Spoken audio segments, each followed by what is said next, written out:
रात के 2 बजे थे। सलमान और उसकी नई दुल्हन मीरा अपनी पुरानी मारुति से राजस्थान के एक छोटे से गांव जा रहे थे। सलमान के कजिन की शादी थी और अचानक ही जाने का प्लान बन गया था।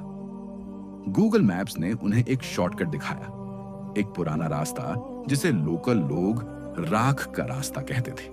नाम सुनकर मीरा का दिल बैठ गया, लेकिन सलमान ने कहा, चलो बस थोड़ी देर में गांव पहुंच जाएंगे। मीरा ने शॉल कसकर लपेटा और बोली, सलमान, ये रास्ता इतना सुनसान क्यों है? एक भी गाड़ी नहीं दिखी।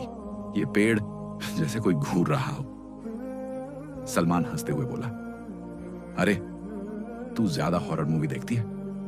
अल्लाह का नाम ले, सब ठीक होगा। उसने रियरव्यू मिरर में लटक रहे लंबे कुरान वाले लॉकेट को ठीक किया जो मीरा की अम्मी ने उन्हें शादी में दिया था। उस पर दोनों के नाम खुदे थे, लेकिन मीरा का दिल तेजी से धड़क रहा था।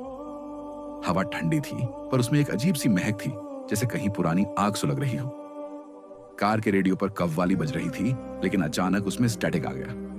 एक धीमी सी आवाज आई, जैसे कोई बुला रहा हो, आ जाओ, यहां आ जाओ। सलमान ने झल्लाकर रेडियो बंद कर दिया। यह क्या बकवास सिग्नल है? लेकिन उसका चेहरा थोड़ा सख्त हो गया था।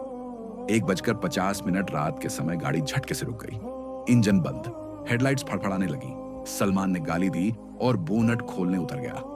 बाहर का अंधेरा इतना गहरा था कि टॉर्च की रोशनी भी 2 कदम आगे नहीं जा रही थी।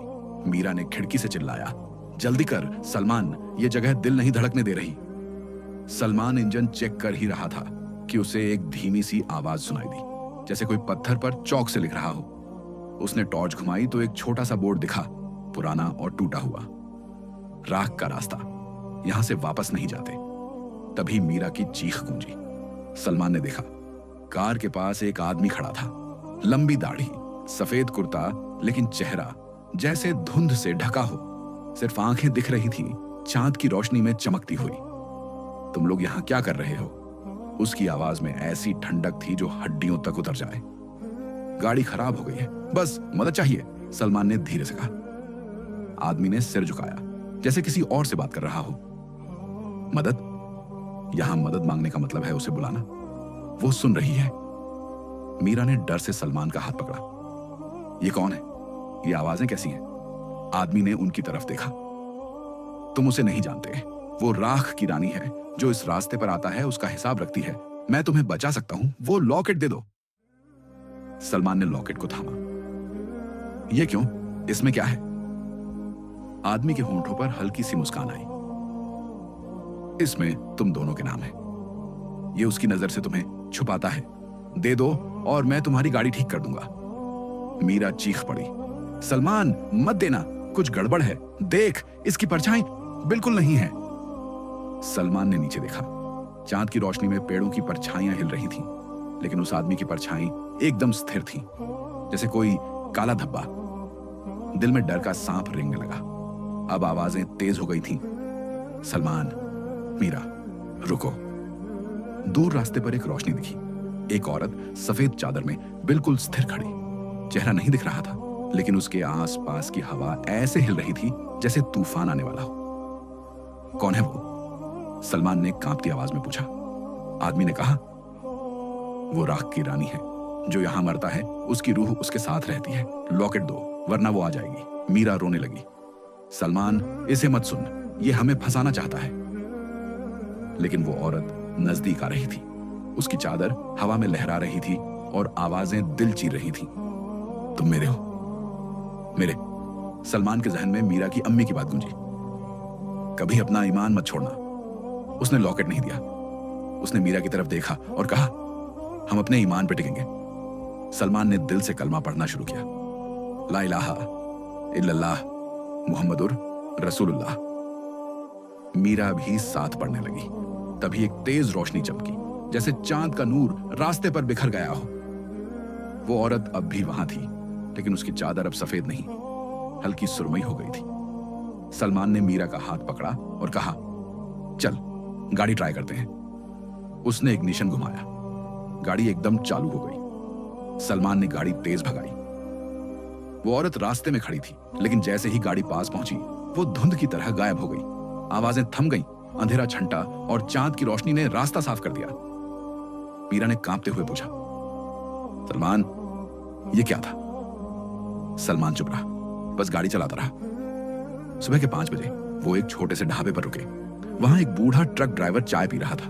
उसने उनके चेहरे देखे और कहा, बेटा, कहां से आए हो? तुम लोग तो मौत के मुंह से लौटे लगते हो। सलमान ने कहा, राख का रास्ता। बूढ़े का हाथ रुक गया। वो रास्ता?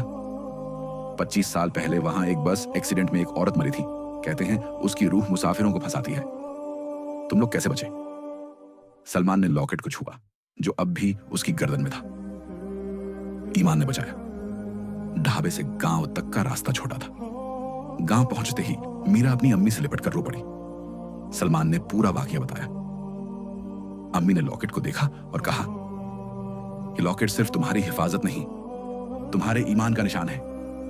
अल्लाह ने तुम्हें बचा लिया। अगले दिन सलमान और मीरा वापस उस जगह गए जहां गाड़ी बंद हुई थी। उन्हें लगा शायद कोई जवाब मिले, लेकिन वहां कुछ नहीं था, न बोर्ड न पेड़, बस एक खाली मैदान। दूर एक छोटा सा पत्थर दिखा जिस पर लिखा था, यहां दुआ का असर है। सलमान ने मीरा का हाथ पकड़ा और मस्जिद की तरफ चल दिए। वहां एक बुजुर्ग बाबा मिले जो बोले, तुम लोग उस रूह से बचे क्योंकि तुमने अपना ईमान नहीं छोड़ा। राख की रानी उसी को पकड़ती है जो डर से हार मानता है। अल्लाह के बंदे जब दुआ के साथ लड़ते हैं तो कोई रूह जीत नहीं सकती। सलमान और मीरा ने शुक्राना अदा किया, मस्जिद में नमाज पढ़ी और लॉकेट को अपने दिल के पास रखा। राख का रास्ता अब एक कहानी बन गया था, एक वाकया जो उन्हें हमेशा याद दिलाता रहेगा कि ईमान और दुआ से बड़ा कोई रास्ता नहीं। घर वापस आकर सलमान ने रेडियो ऑन किया। एक कव्वाली बज रही थी, अल्लाह ही अल्लाह किया करो, दुख न किसी को दिया करो। मीरा मुस्कुराई और सलमान ने उसका हाथ पकड़ लिया। वो रात गुजर चुकी थी, वो डर खत्म हो गया था। अब सिर्फ नूर था जो उनके दिलों में चमक रहा था।